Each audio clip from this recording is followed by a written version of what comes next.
Assalamualaikum warahmatullahi wabarakatuh. Alhamdulillah, pada kesempatan kali ini kita masih diberikan kesehatan untuk dapat belajar melalui video ini. Materi yang akan saya sampaikan adalah konsep dan kebijakan ekonomi makro dalam Islam. Adapun poin-poinnya yaitu yang pertama, konsep dasar ekonomi makro Islam. Yang kedua, perbedaan ekonomi makro Islam dengan makro konvensional. Yang ketiga, kebijakan ekonomi makro pada masa Rasulullah. Konsep dasar ekonomi makro Islam. Ekonomi makro Islam adalah ilmu yang membahas permasalahan kebijakan ekonomi secara makro, berupa pengelolaan dan pengendalian sesuai dengan ajaran Islam. Adapun pendapat ekonomi makro Islam menurut para ahli ekonomi Islam, yang pertama Muhammad Akram Khan menjelaskan ilmu ekonomi makro Islam bertujuan untuk melakukan kajian tentang kebahagiaan hidup manusia yang dicapai dengan pengorganisasian sumber daya alam atas dasar bekerja sama dan partisipasi. Yang kedua, Muhammad Abdul Manan. Ilmu ekonomi makro Islam adalah ilmu pengetahuan sosial yang mempelajari masalah-masalah ekonomi masyarakat yang diilhami oleh nilai-nilai Islam. Tujuan ekonomi dalam Islam. Tujuan kebijakan dalam suatu negara Islam harus sepenuhnya sesuai dengan prinsip hukum dan nilai-nilai Islam. Tujuan pokok hukum agama Islam adalah tujuan mencapai kemaslahatan umat manusia, dan kemaslahatan tersebut hanya akan dapat dicapai apabila seluruh sistem hukum dalam ekonomi Islam berjalan sesuai dengan ideologi Islam berdasarkan Al-Quran dan Sunnah Rasulullah. Selanjutnya, perbedaan ekonomi makro Islam dengan makro konvensional.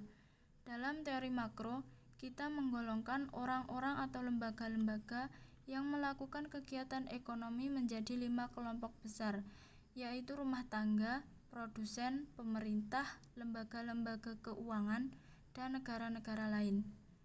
Yang pertama, rumah tangga. Dalam sistem ekonomi syariah, mereka mendapatkan bagi hasil atau profit sharing, sedangkan dalam konvensional, mereka menerima penghasilan dari lembaga keuangan berupa bunga. Yang kedua, produsen. Dalam ekonomi Islam, produsen memproduksi dan menjual barang atau jasa harus berupa barang atau jasa yang halal. Sedangkan dalam konvensional, mereka hanya memproduksi dan menjual atau barang jasa, yaitu sebagai supplier di pasar barang. Yang ketiga, pemerintah.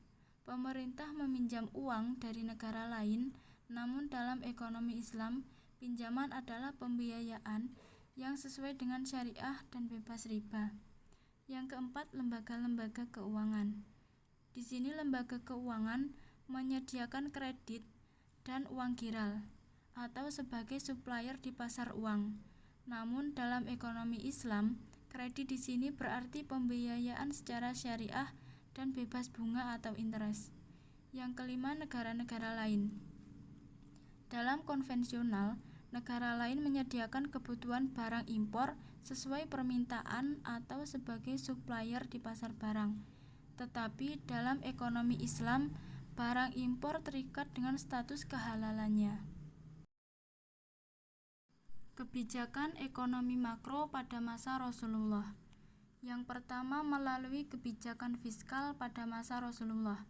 Pada zaman Rasulullah, pemikiran dan mekanisme kehidupan politik di negara Islam bersumber dan berpijak pada nilai-nilai akidah.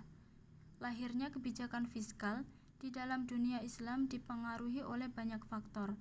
Salah satu tantangan yang dihadapi beliau pada kehidupan yang tidak menentu baik dari kelompok internal maupun eksternal, yaitu pada kelompok internal, Rasulullah harus menyelesaikan masalah bagaimana menyatukan antara kaum Ansor dan kaum Muhajirin pasca hijrah dari Mekah ke Madinah. Sementara tantangan dari kelompok eksternal yaitu bagaimana Rasul bisa mengimbangi rongrongan dari kaum kafir Quraisy. Akan tetapi Rasulullah dapat mengatasi semua permasalahannya berkat pertolongan Allah SWT. Unsur-unsur kebijakan fiskal pada masa pemerintahan Rasulullah. Melihat kondisi yang tidak menentu seperti ini, maka Rasulullah melakukan upaya-upaya yang dikenal dengan kebijakan fiskal, di mana beliau sebagai pemimpin di Madinah, yaitu dengan melakukan unsur-unsur ekonomi, di antaranya adalah pada sistem ekonominya. Sistem ekonomi yang diterapkan Rasulullah berakar dari prinsip-prinsip Al-Quran. Prinsip Islam yang paling mendasar yaitu kekuasaan tertinggi hanya milik Allah semata, dan setiap manusia diciptakan sebagai khalifah di muka bumi. Yang kedua, keuntungan dan pajak. Pada tahun awal sejak dideklarasikan sebagai negara, Madinah hampir tidak memiliki sumber pendapatan atau pengeluaran negara. Seluruh tugas negara dilakukan secara gotong royong dan sukarela. Sumber-sumber pendapatan negara berdasarkan jenisnya ada dua, yaitu pendapatan primer dan pendapatan sekunder. Adapun pendapatan primer, yang pertama ghanimah, adalah pendapatan dari hasil perang. Yang kedua fa'i, harta peninggalan suku Bani Nadir. Yang ketiga kharaj, pajak atas tanah yang dipungut kepada non-muslim. Yang keempat wakaf. Kelima usr atau zakat dari hasil pertanian termasuk buah-buahan. Dan yang terakhir jizyah, yaitu pajak per kepala yang dipungut oleh pemerintah Islam kepada orang-orang yang bukan Islam sebagai imbalan bagi keamanan diri mereka. Pada pendapatan sekunder meliputi uang tebusan, pinjaman, amwal fadlah, nawaib, sedekah lain seperti kurban dan kafarat, dan yang terakhir adalah hadiah. Selanjutnya, sumber-sumber pendapatan negara ada tiga, yaitu dari muslim berupa zakat fitrah atau zakat mal, usr, wakaf, dan lain-lain.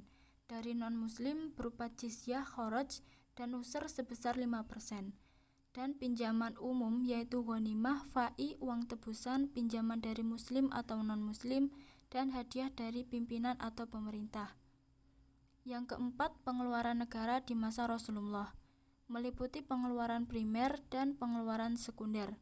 Adapun pengeluaran primer yaitu pembiayaan pertahanan seperti persenjataan, unta, kuda, dan persediaan. Pembiayaan gaji untuk wali, qadhi, guru, imam, muazin, dan pejabat lainnya. Pembayaran upah kepada para sukarelawan dan pembayaran utang negara. Adapun pengeluaran sekunder meliputi bantuan untuk orang belajar agama di Madinah, hiburan untuk delegasi keagamaan, hiburan untuk para utusan suku dan negara serta biaya perjalanan mereka, pembayaran utang untuk orang yang meninggal dalam keadaan miskin, dan pembayaran tunjangan untuk sanak saudara Rasulullah. Baitul Mal. Baitul Mal adalah lembaga ekonomi atau keuangan syariah non-perbankan yang sifatnya informal. Pada masa Rasulullah, Baitul Mal terletak di Masjid Nabawi yang ketika itu digunakan sebagai kantor pusat negara serta tempat tinggal Rasulullah. Binatang-binatang yang merupakan harta perbendaharaan negara tidak disimpan di Baitul Mal, akan tetapi binatang-binatang tersebut ditempatkan di padang terbuka. Pada zaman Nabi, Baitul Mal belum merupakan suatu tempat yang khusus. Hal ini disebabkan harta yang masuk pada saat itu belum begitu banyak dan selalu habis dibagikan kepada kaum muslim, serta dibelanjakan untuk pemeliharaan urusan negara. Baitul Mal belum memiliki bagian-bagian tertentu dan ruang untuk penyimpanan arsip serta ruang bagi penulis.